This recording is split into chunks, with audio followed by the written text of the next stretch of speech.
Before we begin, if you love emotional family stories, real-life struggles, and heart-touching journeys about love, sacrifice, and relationships, make sure you subscribe to the channel, hit the like button, and turn on notifications so you never miss a story that might change the way you see life.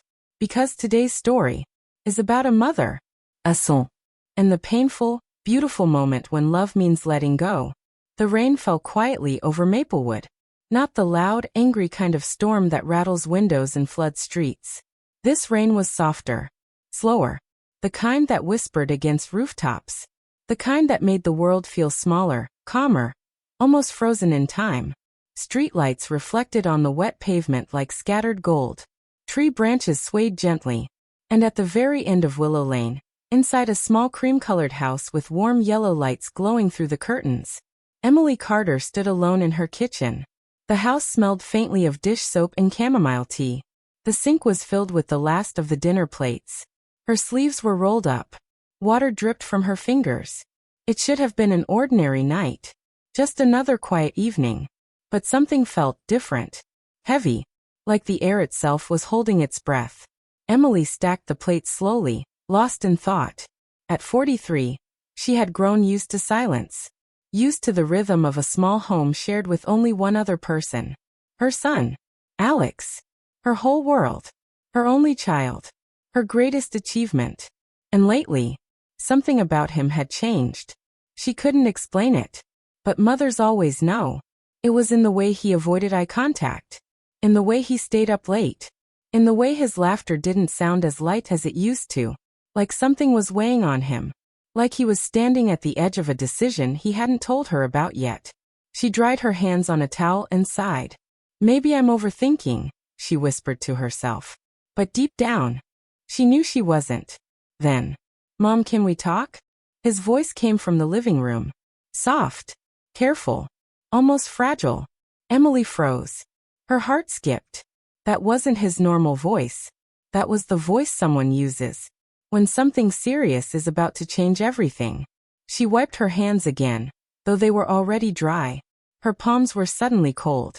Of course, she called back, trying to sound normal.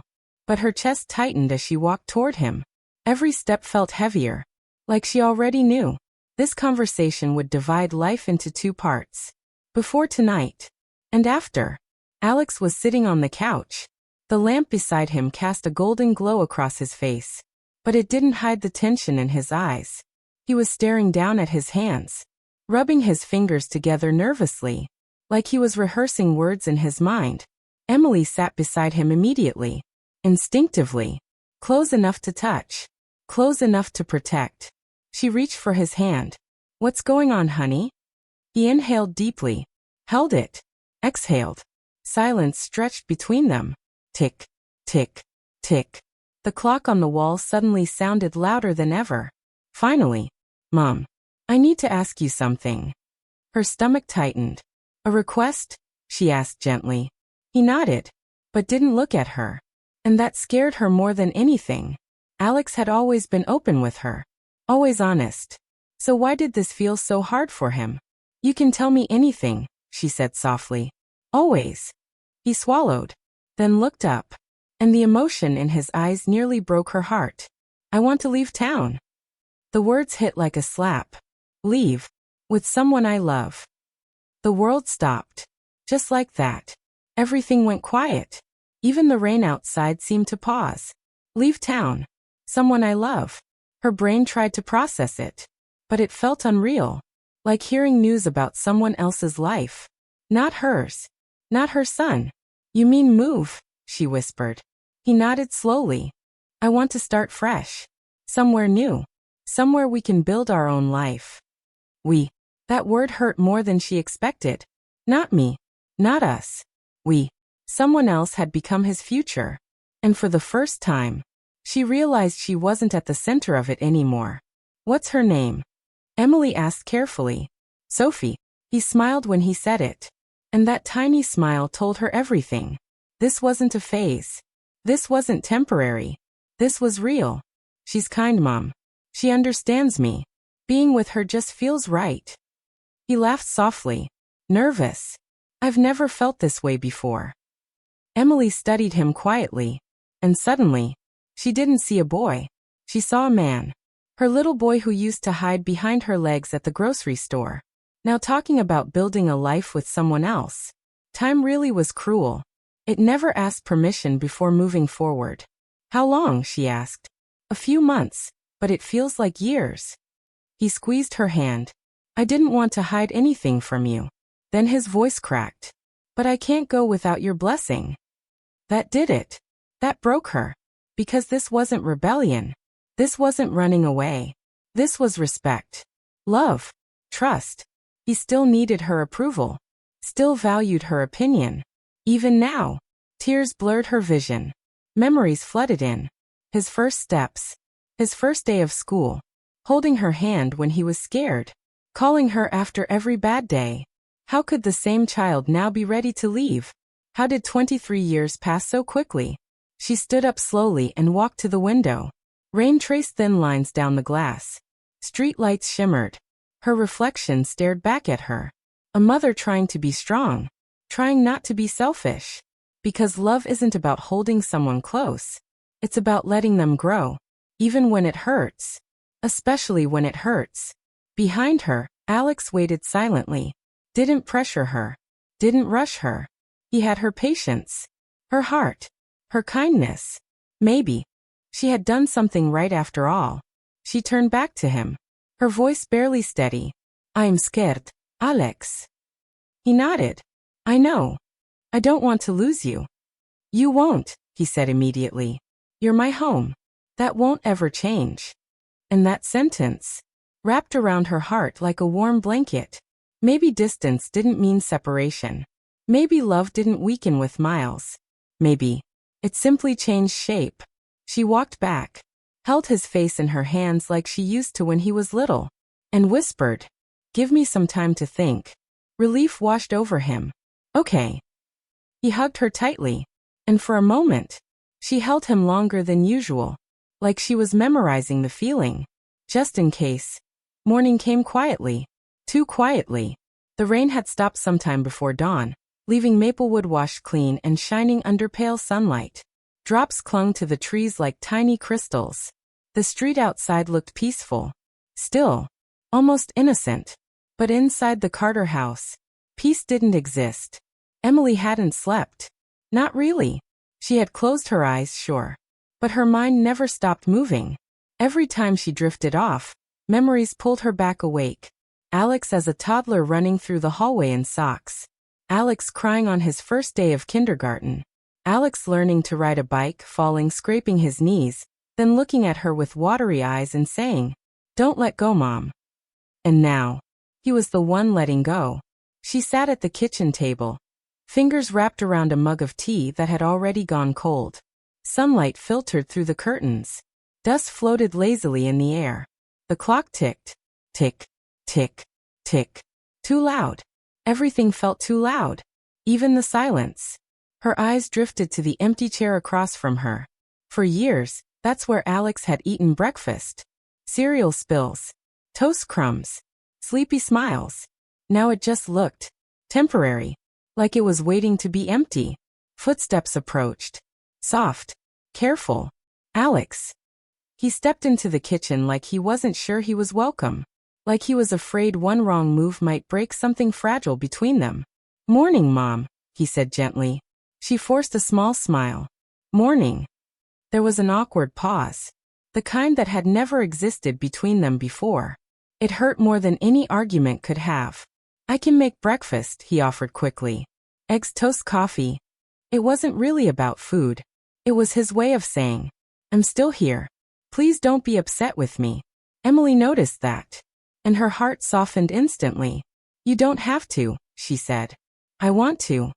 So he moved around the kitchen, pretending everything was normal. But she saw it. The way his hands trembled slightly when he cracked the eggs. The way he kept glancing at her. Waiting. Watching. Hoping. Finally, he couldn't hold it in anymore. Did you think about what I said? There it was. The question. The one hanging between them since last night. She took a slow breath. I did. He froze. Yeah.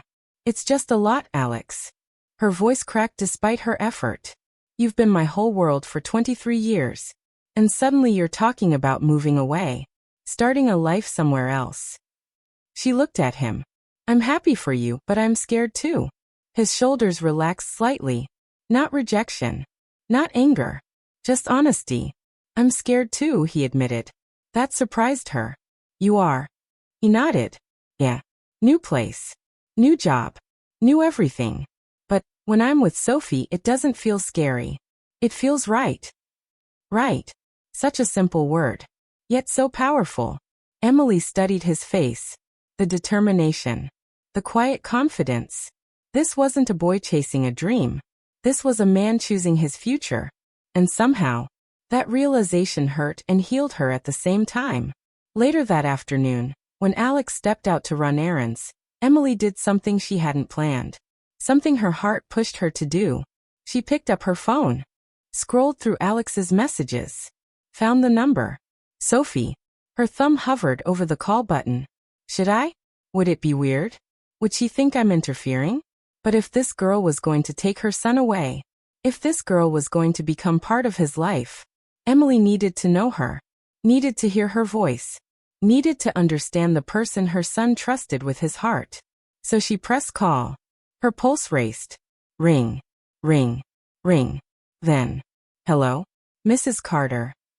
The voice was soft, warm, nervous, respectful, not arrogant, not careless, not dismissive, respectful. And for some reason, that tiny detail immediately eased Emily's chest. Sophie, Emily said gently. I hope I'm not bothering you. No, not at all. Alex talks about you all the time. All the time. Her heart squeezed. Really? Of course.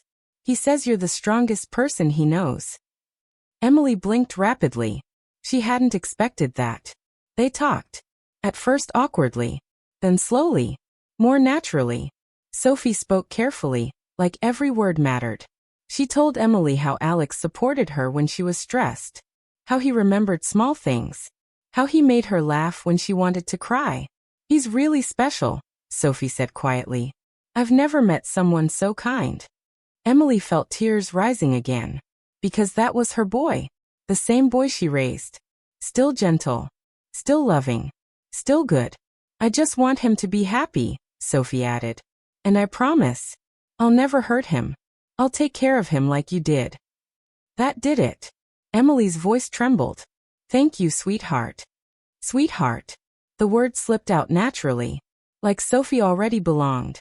When the call ended, Emily sat there for a long time. Phone in her lap. Heart strangely lighter. Because this wasn't some reckless romance. This wasn't foolishness. This was two people who genuinely cared about each other. And maybe love deserved a chance. That evening, Emily watched Alex from the hallway. He was in his room. Packing. Folding shirts carefully. Stacking jeans. Rolling socks. Each movement slow. Thoughtful. Real.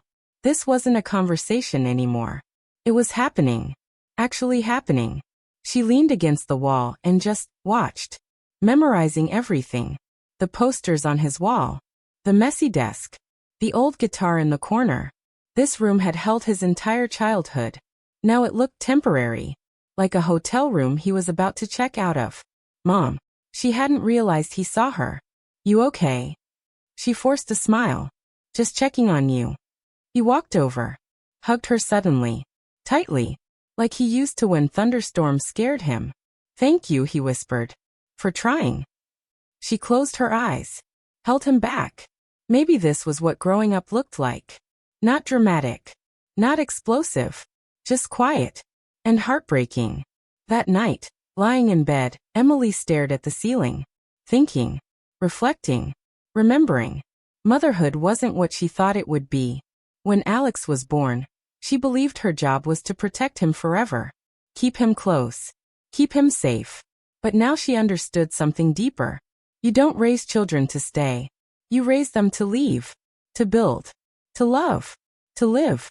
And if they come back to you with respect, gratitude, and trust, then you did your job right. A tear slid down her cheek. But she smiled. Because maybe, just maybe, She had.